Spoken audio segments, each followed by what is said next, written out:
बचपन से ही हमें सिखाया गया है कि खूब पानी पियो, अगर स्वस्थ रहना है तो, सुंदर दिखना है तो। लेकिन अगर मैं ये कहूं कि ज्यादा पानी आपको हॉस्पिटल का रास्ता भी दिखा सकता है, तो आप क्या कहोगे?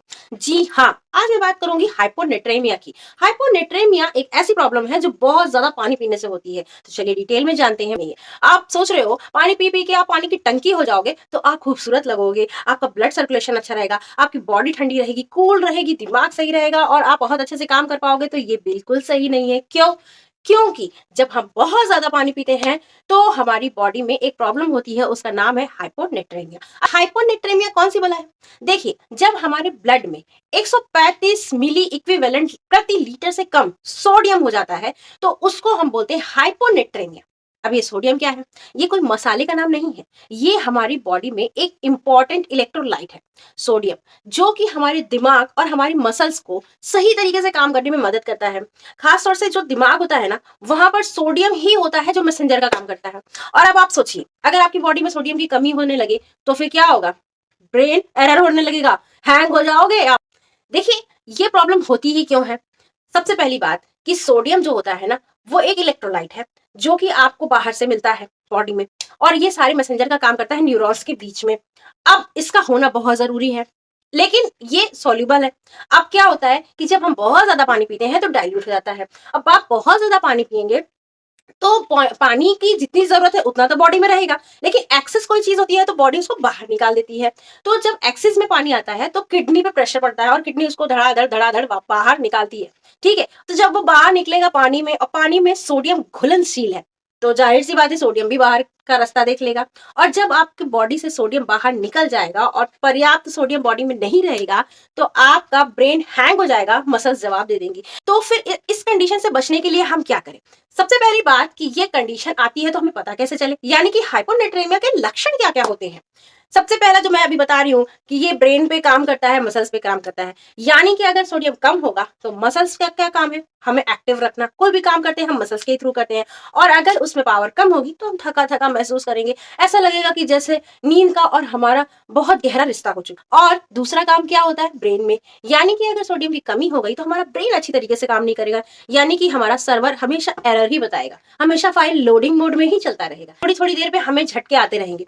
अगर नॉर्मल कंडीशन है, मतलब थोड़ी बहुत ही प्रॉब्लम है, यानी कि आपने गर्मी को देखते हुए और अपना काम का वो देखते हुए बहुत ज्यादा घबरा गए कि अरे बाप रे बाप, मैं इतनी गर्मी में काम करता हूँ, मुझे इतनी स्वेटिंग होती है, मैं इतनी एक्सरसाइज करता हूँ, मैं तो अव्वल दर्जे का एथलीट हूँ, मैं तो इतने किलोमीटर रोज दौड़ता हूँ, इतनी स्वेटिंग होती है, तो मुझे बहुत सारा पानी पीना चाहिए। तो आप पिए जा रहे हो पानी, लेकिन आप अगर एथलीट हो, अगर आपको वाकई में बहुत स्वेटिंग होती है, आप वाकई में ऐसी कंडीशन में काम कर रहे हो जहां पर आपकी बॉडी से वाटर का लॉस बहुत ज्यादा हो रहा है, तो सिर्फ पानी पीने से वो कवर नहीं हो जाएगा। आपको उसके साथ पीना पड़ेगा इलेक्ट्रोलाइट्स, यानी कि ओआरएस घोल। अगर आप ऐसी कंडीशन में बाहर जा रहे हो जब बहुत ज्यादा गर्मी है, बहुत ज्यादा स्वेटिंग हो रही है आपको, तो सिर्फ पानी पीना भी नुकसानदायक होगा। आप कितना पी पी के अपने आप को समंदर बना लोगे ना, फिर भी ये प्रॉब्लम आएगी कि एक टाइम पे आप हैंग हो जाओगे, यानी बेहोश होकर गिर सकते हो।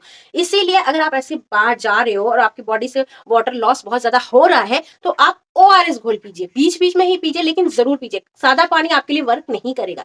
तो लक्षण क्या है कि आपको बहुत ज्यादा थकान महसूस होगी, आपकी मांसपेशियों में ऐंठन महसूस हो सकती है, आपको नींद नींद सी लगेगी, आप एक्टिव मोड में नहीं रहोगे, आपका दिमाग कॉन्सेंट्रेट नहीं कर पाएगा। ये तो नॉर्मल कंडीशन के सिम्टम्स है। लेकिन अगर क्रिटिकल कंडीशन हो गई है, स्थिति बहुत ज्यादा गंभीर है, तो फिर ये जो जितने भी लक्षण है ये हाइपर लेवल पे चले जाएंगे, यानी कि आपको झटके आने लगेंगे, आप बिल्कुल से ब्लैंक हो जाओगे, कोमा में भी जा सकते हो, आपको बेहोशी भी आ सकती है। ये तो ब्रेन लेवल की बात होगी। बॉडी में भी आपकी बॉडी सपोर्ट नहीं करेगी, बहुत ज्यादा आपको काम करने में दिक्कत होने लगेगी, आप एक्टिव मोड में बिल्कुल भी नहीं रह पाओगे।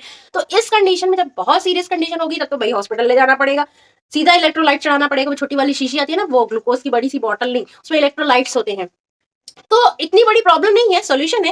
लेकिन कहते हैं ना, अति सर्वत्र बजते। अगर आपको कहा जा रहा है कि आप पानी पीजिए, आपकी बॉडी में 70% वाटर कंटेंट ही है, तो आपको पानी पीना चाहिए, तो ये इसका मतलब नहीं है कि आप पी पी के अपने आप को कंटेनर ही बना लो।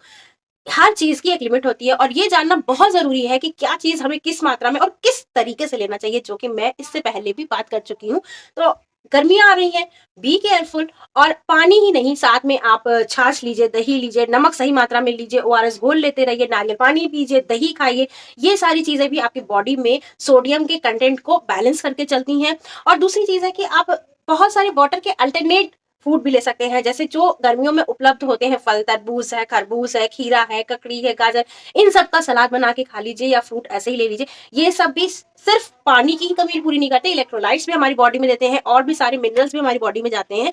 तो गर्मियों में अंधाधुंध पी पी के अपने आप को समंदर बनाने से अच्छा है बैलेंस में चीजें करिए, बैलेंस में पानी पीजिए, बैलेंस में ही। अगर आप बहुत ज्यादा वर्क कर रहे हैं, आप एथलीट है, आपको बाहर बहुत ज्यादा काम करना पड़ रहा है, तो आप 2.5 से 3 लीटर तक पानी पीजिए। अगर आप घर में हैं, बहुत ज्यादा आपको प्रेशर नहीं है, बहुत ज्यादा डिहाइड्रेट बॉडी नहीं हो रही है, तो आप सिर्फ 2.5 लीटर तक पानी पीते हैं तो सही है। इसके अलावा आप वाटर कंटेंट वाले फूड भी खा सकते हैं। अगर डायूरेटिक्स वाली दवाएं ले रहे हैं जिससे बाथरूम की फ्रीक्वेंसी बढ़ जाती है, ऐसी दवाएं यूज करने से भी ये प्रॉब्लम आती है, तो आप अपने डॉक्टर से पूछ सकते हैं क्या ये ऐसी कोई दवा है जिससे कि मेरे बॉडी में सोडियम कम हो सकता है, तो उसका भी आप एहतियात कर सकते हैं। अगर ऐसा आप दवा ले रहे हैं तो आप सोडियम कंटेंट का ध्यान रखें, ओआरएस गोल का ध्यान रखें, पीते रहें, इलेक्ट्रोलाइट्स अपनी बॉडी में लेते रहें। और अगर आप ये सारी चीजें बैलेंस रखते हैं तो ये गर्मी आपको कुछ नहीं बिगाड़ सकती है और आप मस्त हाइड्रेटेड भी रहेंगे और हाइपर भी नहीं होंगे। तो अगर जानकारी पसंद आई हो तो दूसरों के साथ शेयर भी कीजिएगा। मिलते हैं नेक्स्ट वीडियो में।